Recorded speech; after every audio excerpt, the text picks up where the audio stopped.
오늘 이 아침에 하나님께서 저와 여러분에게 주시는 말씀은 히브리서 5장 1절로 14절 말씀으로 예수 그리스도는 아론보다 탁월하다. 오강체 함께 은혜 나누기를 원합니다. 구약 성경에서 대제사장이 갖춰야 될 두 가지 조건이 있습니다. 예수는 그 조건들을 다 갖추었을 뿐만 아니라 오히려 아론보다 탁월하신 대제사장이십니다.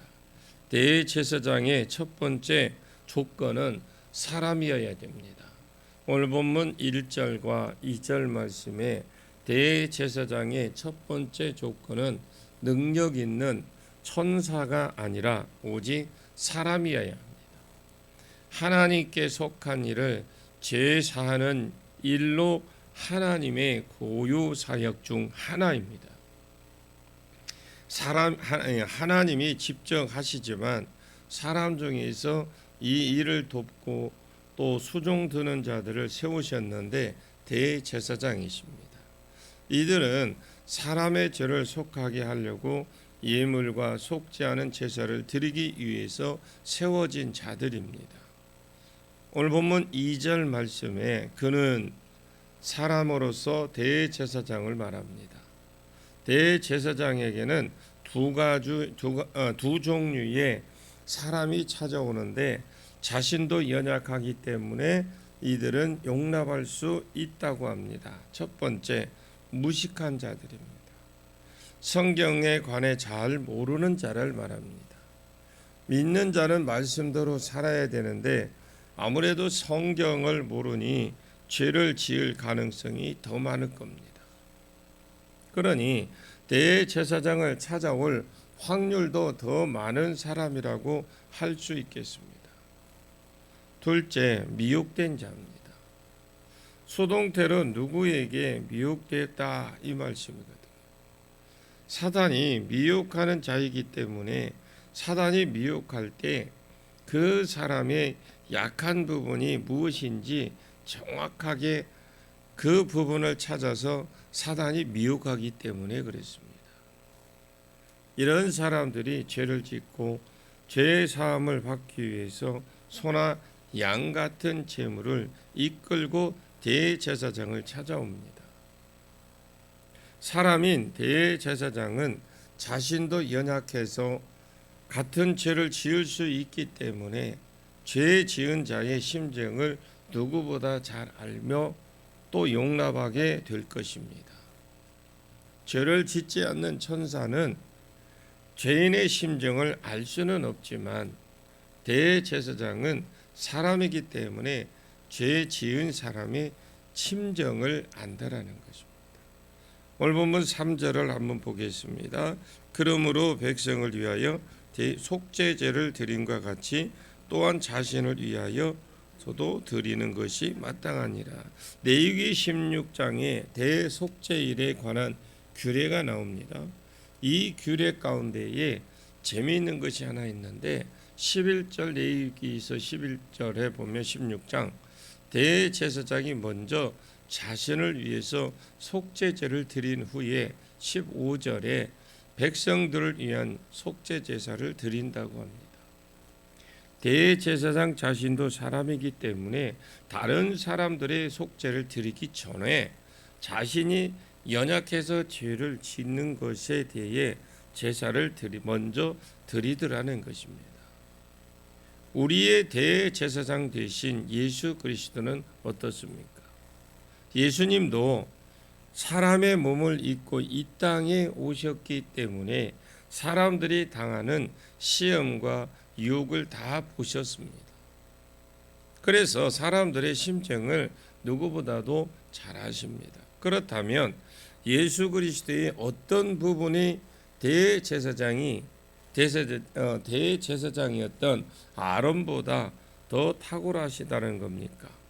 히브리서 4장 15절 끝부분에 보시면 모든 일에 우리와 같이 시험을 받으시되 죄가 없으시니라 이렇게 나오는데 이 예수님께서 아론보다 탁월하신 것은 그는 하나님의 아들이기 때문에 원죄가 없으시고 이 땅에서도 아버지의 뜻대로만 행하셨기 때문에 자범죄도 없으십니다. 그래서 자신을 위해서 죄를 사할 필요가 없으신 분이기 때문에 대제사장보다 대제사장 아론보다 예수 그리스도가 탁월하신 분입니다. 그러니까 대제사장의 두 번째 조건은 하나님의 부르심을 받아야 합니다. 4절 보면은 이 존귀는이라고 나와 있어요. 한번 읽어볼까요? 4절입니다. 이 존귀는 아무도 스스로 취하지 못하고 오직 아론과 같이 하나님의 부르심을 받은 자라야 할 것이니라. 자, 이 존귀는 인간들의 죄를 사해 주는 대제사장 직분입니다. 아무도 스스로 취하지 못하며 오직 아론과 같이 하나님의 부르심이 있어야 됩니다. 구약 성경에 보시면 하나님의 부르심이 없는데 자기가 제사장의 일을 하다가 죽거나 버림받은 사람들이 많습니다. 예를 들면 고라, 다단, 아비람이죠. 이 사람들은 하나님께서 자신들을 대제사장으로 부르지 않았음에도 불구하고 대제사장을 하겠다고 나섰다가 결국 땅이 갈라져서 죽음을 보지 않고 직통으로 지옥에 들어갔죠. 민수기 16장 32절 33절 말씀이에요. 우시아의 왕 우시아죠. 우시아도 유다 왕이죠. 제사장만 할 수 있는 이 분향을 하는 일을 자기가 하다가 이마에 나병이 걸려 죽임을 당합니다. 이것이 역대하 26장 19절 말씀인데 우리가 잘 아는 사울왕도 마찬가지로 블레셋이 쳐들어왔을 때에 사무엘을 기다리지 못하고 자기가 번제를 드리다가 이 일로 인하여 하나님께 버림받았습니다. 오늘 본문 5절과 6절 말씀에 예수님께서 대제사장 되심도 자기 스스로 된 것이 아니라 오직 말씀하시는 하나님께서 예수를 대제사장으로 임명해 주셨습니다. 그 증거로 구약의 두 곳을 소개하고 있죠. 시편 27편 7절 말씀에 너는 내 아들이라 오늘 내가 너를 낳았다. 첫 번째 말씀은 예수님께서 대제사장으로 부르심을 받기 전에 어떤 분이셨는지를 소개하는데 한마디로 아들이셨다고 말씀하고 있죠. 여호와께서는 맹세하시고 변하지 아니하시니라 이르시기를 너는 멜기세덱의 서회를 따라 영원한 제사장이라 하셨도다. 시편 110편 4절 말씀. 두 번째 말씀은 십자가에서 죽으시고 승천하셨을 때에 하나님께서 예수님에게 그랬죠. 너는 멜기세덱의 반차를 따르는 대제사장이다라고 하셨는데 이는 예수님이 되심을 스스로 취한 것이 아니라 하나님의 부르심에 의한 것이다라고 말씀을 하죠. 그래서 오늘 본문 7절에서 10절까지는 예수님이 대제사장이 되신 것은 하나님의 부르심에 의해서 되신 것이지만 예수님도 충분히 그럴 자격이 있는 분이셨다라고 17절에서 10절까지 말합니다. 자, 한번 7절 보겠습니다. 그는 육체에 계실 때에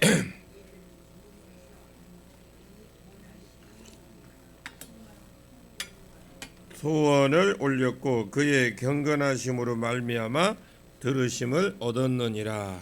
아멘. 자기를 죽음에서 능히 구원하실 이는 하나님을 말씀하죠. 사복음서에 예수님은 십자가의 고통은 두려웠지만 아버지께로부터 단절되고 버림받은 것에 대해서 두려워했습니다. 그래서 예수님이 하나님의 심한 통곡과 눈물로 간구와 소원을 기도에 올립니다. 만약 아버지 나 십자가 지기 싫습니다 라고 한마디만 하셨으면 아버지는 아들의 십자가 고통을 건지셨겠지만 예수님은 그렇게 기도하지 않으셨습니다. 아버지여, 할 수만 있거든 이 잔을 내게서 옮기시옵소서. 그러나 나의 먼대로 마옵시고 아버지의 뜻대로 되기를 원하나이다 라고 기도를 드렸습니다. 십자가를 안 질 수도 있다면 그렇죠. 앉을 수만 있다면 앉고 싶지만 그러면 인간들을 죄에서 구원하실 수 없다라는 것을 아셨기 때문에 아버지의 뜻대로 하시라고 통곡의 기도를 드렸습니다. 그의 경건하심은 오히려 그의 경건하심이 번역되면 경건하심으로 번역이 되면 좀 부드러운 것 같은데 예수님은 십자가를 지시기 두려웠지만 아버지의 뜻이 십자가에서 대속의 죽음을 죽으라는 것을 아버지의 뜻이라는 걸 알았습니다. 그리고 아버지를 향한 존경심으로 아버지여 내 뜻대로 마옵시고 아버지의 뜻대로 되기를 원하나이다 라고 기도하셨고 그 기도를 하나님이 다 들으셨습니다. 오늘 본문 8절에서 9절 말씀인 한번 볼까요? 8절 9절이요.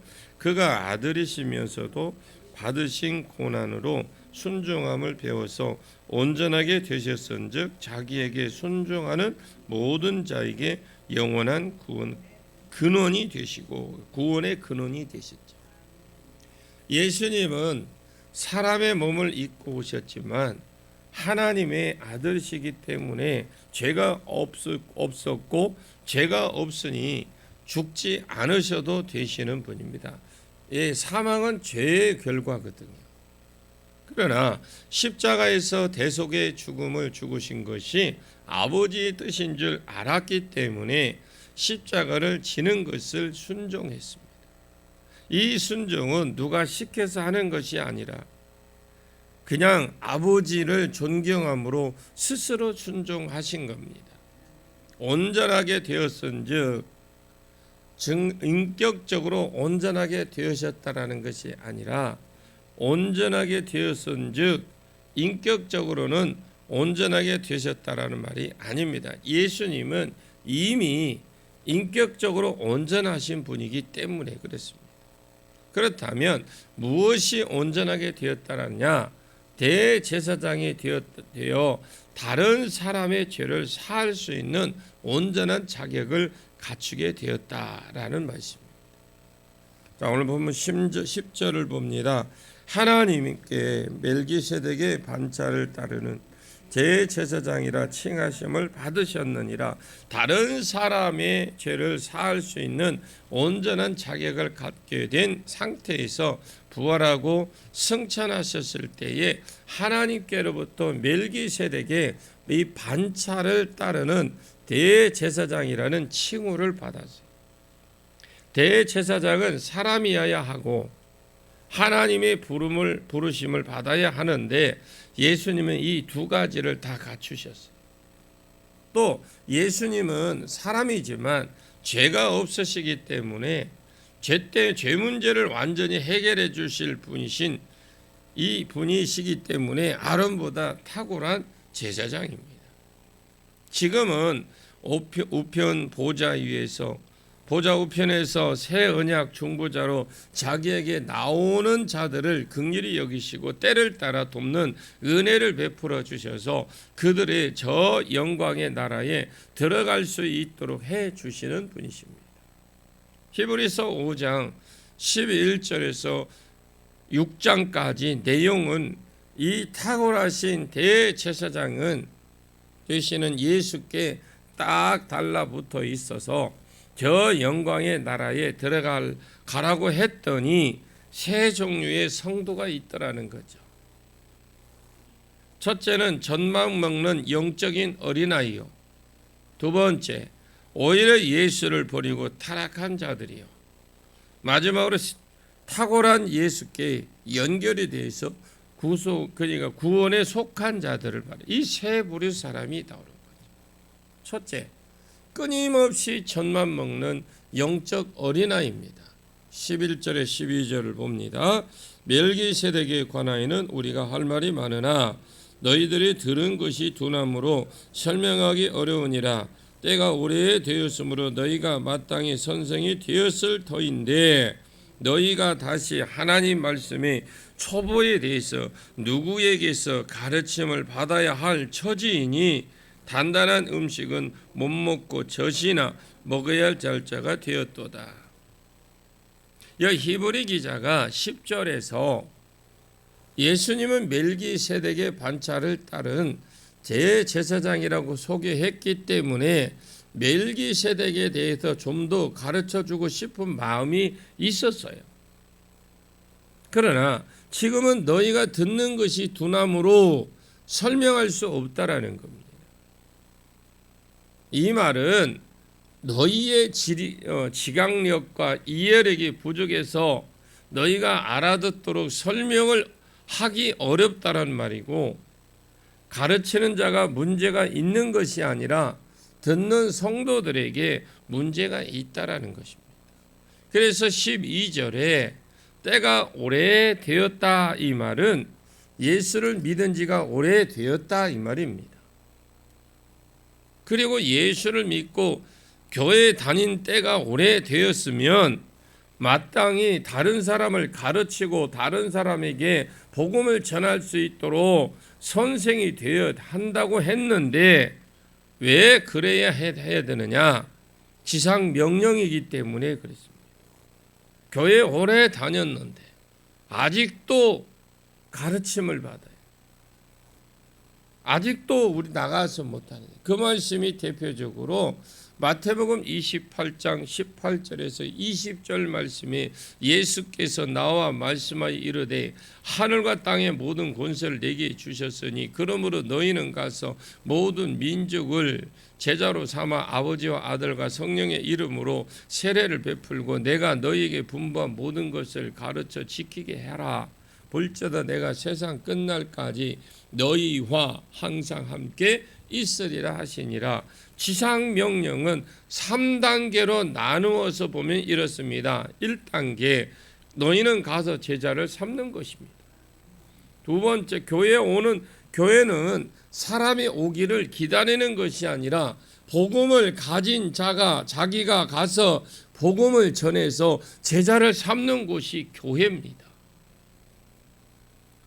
두 번째 단계 이 자가 된 자기에게 아버지의 명령과 말씀을 가르치고 그 이름을 세례를 주어 돼 있어요.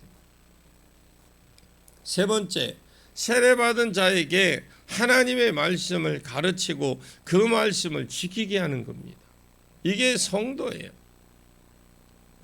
교회 와서 성도는 다 또 성도인데 교회 와서 직분은 높아졌는데 아직까지도 젖병만 먹으려고 젖만 먹으려고 그래. 딱딱한 단단한 음식은 못 먹는 거예요. 수십 년 오래를 다녔는데 제가 이번에 가서 그분들이 전부 다 오신 분들이 30명 정도 되는데 그분들은 전부 목회자들입니다. 목회자들인데 각 교회마다 교회에 있는 사람도 있고 또 가정교회로 지금 하는 분들인데 그 중에 글도 몰라요. 청년이 그런 분이 둘이 있어요. 여러분들은 지금 우리나라가 글 모른다 하면 이해가 갈까요? 그 나라는 그렇지 않습니다. 초등학교도 시험을 쳐야만 졸업장을 딸 수 있어요. 중학교는 그냥 들어가요. 나오는 때는 졸업할 때는 반드시 시험을 쳐야 돼요. 고등학교도 그냥 가요. 시험 쳐서 고등학교 거기도 마찬가지로 자격증을 따야 돼요. 말 그대로 졸업장을 따야 돼요. 여러분 격차가 엄청납니다. 저는 이번에 가서 또 놀란 것이 그거예요. 진짜 멋있고 애가 잘생겼어요. 그런데 청년인데도 글을 몰라. 그 앞에 성경이 없고 다른 사람은 다 공책이 있고 막 받아 적는 이 친구만 안 하는 거예요. 이상하다. 나중에 물어본 거죠. 우리는 지금 이해가 안 가잖아요. 그리고 날씨가 그거 안에 제가 이 온도계를 한번 놔봤어요. 핸드폰에 온도계 놓으니까 42도. 에어컨 없어요. 열어놓고 선풍기 틀어놓고 해요.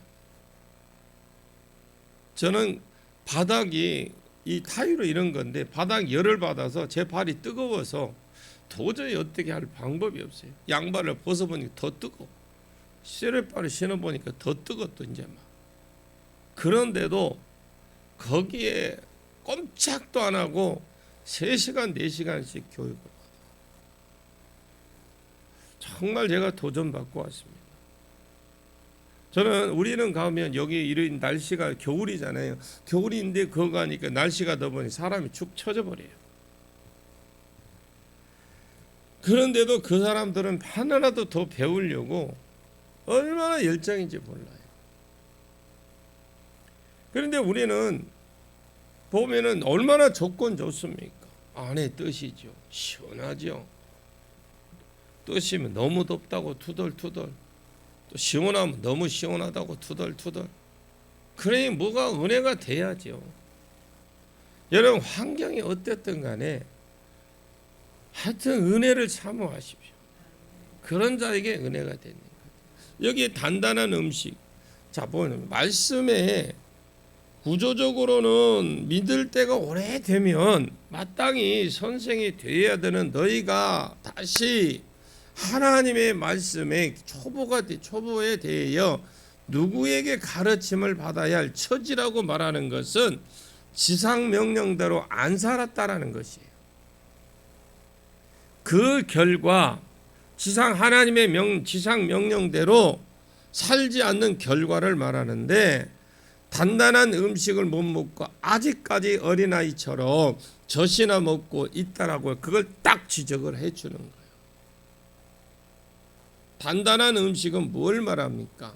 말씀 가운데 좀 깊이 있는 말씀들, 예를 들어서 사명을 감당하라는 말씀이라든지 영적 전쟁이라든지 은사에 대해서 알고 달려가는 것과 같은 깊은 있는 말씀에 해당이 됩니다. 은사도 되고. 그러면 젖은 무엇일까? 젖. 말씀의 가장 기초적인 영적인 영역, 예를 들면 예수 믿으면 구원 받는다, 복을 받는다 등 단순한 가르침을 말하는 거예요. 13절과 14절에 젖 먹는다라는 것은 아직 어린아이라는 말이고, 어린아이들은 깊은 말씀을 모르고 또 말씀대로 잘 살지 않습니다. 그래서 의의 말씀에 대한 경험, 즉 말씀이 실제가 되는 경험을 하지 못한 자들을 말하는 거죠. 예를 들어서 병든 자에게 손을 얹으면 나으리라, 마가복음 16장 8절 말씀, 주라 그리하면 너희에게 줄 터이니까 후히 대여 누르고 흔들어 넘치도록 부어주리라. 누가복음 6장 38절 말씀은 이 말씀 안에 있는 명령과 약속 두 가지 요소 가운데에 명령대로 살지 않았으니까 약속이 안 이루어지는 것을, 또 약속이 그 이루어지는 것을 경험하지 못한 자들을 말하는 거예요. 14절에 보면 단단한 음식은 말씀의 깊은 영역으로 교회 안에 은은사를 따라 사명을 감당하는 것, 영적 전쟁, 더 높은 도심도, 그러니까 더 높은 같은 것들을 등을 말하면서 이것은 장성한 자들의 것이거든요. 장성한 자들은 이미 성경적 사고가 그들 가운데 있어서 지각을 사용해서 이것이 옳은 것인지 이것이 틀린 것인지 가야 될 것인지 멈춰야 될 것인지 할 일 것인지 선악을 분별하게 되는 자들임을 아시고, 우리도 그러한 삶을 살아가시고 여러분들이 그러한 삶을 살아가십시오. 예배만 드리는 것이 아니에요. 우리에게 주어졌을 때, 기회 있을 때에 하나님 말씀으로 충만해지길 바랍니다. 제가 이번에 오후에 그 강연을 마치고 우리가 잠시 사무실에서 그 말씀 전한 것에 대해서 그들에 대해서 의논을 한 30분 하고 있는 중에 전기가 딱 나가버리는 거예요. 전기가 나가서 더 이상 회의를 할 수가 없어서 이제 교회를 걸쳐서 나와야 되기 때문에 나오는데, 강대상에 딱 엎드려서 어느 분이 휴대폰에 그 라이트를 켜놓고 성경을 읽는 거예요. 그분이 누구냐? 그분은 78세 된 분이에요.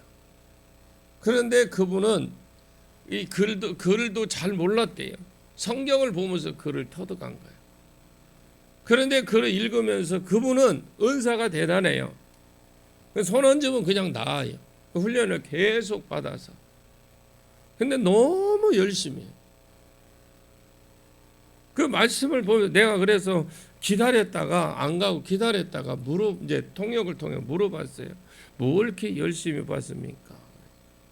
하나님이 어느 날 열어주셔서 성경을 보면 아는데 다른 걸 보면 모른대. 성경 보면 글을 읽는데요. 근데 다른 거 봐서 간판 같은 거 읽으려면 한참 쳐다봐야 되는데, 그분은 굉장히 열정해요. 그분은 아픈 사람이 있으면 먼 곳이라도 찾아가서 이틀이고 3일이고 가서 나을 때까지 앉아서 기도한대요. 그러면서 교회에서 그분을 또 전도하고. 그러니까 그 나라는 우리처럼 병원에 갈 수 있는 여건이 안 됩니다. 왜냐하면 병원이 굉장히 비싸더라고요. 잘 사는 사람은 잘 살아요.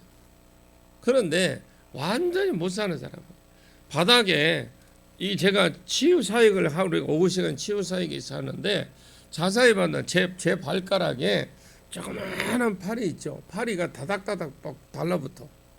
그분들 몸을 딱 보니까 몸에 그냥, 여러분들 보면 그 팔이 조그마한 거 있죠. 이게 몸에 막 여기저기 다 붙어 있어. 땀 냄새가 나니까. 그런데 어떤 데 숨만 크게 치고 하면 코로도 들어오고요. 그래서 제가 지난번에 말을 잘했던 것 같아요. 콧구멍에 털이 없으면 다 들어가. 아니 그 이유가 아니에요. 진짜 그걸 느꼈어요 이번에. 코 들어갔길래 숨을 쉬는 들어갔는데 이게 비볐는데, 나중에 화장실에 가서 풀면서 보니 그거 파리가 4마리가 나와, 조그마한 게. 여러분, 환경 보지 마시고 우리가 피곤하네 힘드네 할 거 없어요. 여러분, 내 환경이 지금 우리 얼마나 좋습니까? 열심히 부르짖고 기도하십시오. 영혼 하나를 놓고 여러분 사랑하십시오. 그래야 할 때 놀라운 은혜가 있을 줄로 믿습니다. 기도하겠습니다. 참으로 고마우신 아버지, 은혜를 진심으로 감사를 드립니다. 하나님의 은혜 가운데 우리를 여기까지 인도해 주셨고, 이렇게 우리에게 좋은 환경, 좋은 것을 주셨사오니 우리가 불평하지 말게 하시고 오늘 하루를 족하게 여기며 마음껏 살아갈 수 있도록 욕심 부리지 않고 내 것이다 생각하지 않고 오직 영혼을 위해서 살아갈 수 있는 믿음의 담력을 주옵소서. 예수님의 이름으로 간절히 기도하옵나이다. 아멘.